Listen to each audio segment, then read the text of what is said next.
La Venus de Milo és una escultura de ple volum, esculpida en marbre blanc i que data del segle II abans de Crist.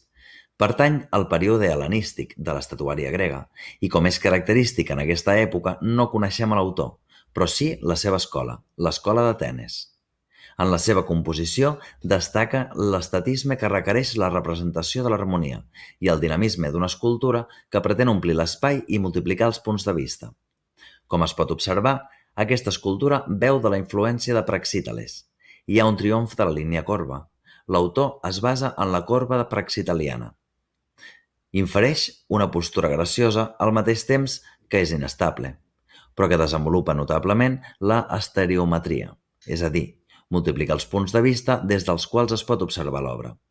Finalment, el seu tors nu contrasta amb el drap que porta cintura cap avall, que atorga volum i està format per nombrosos plecs.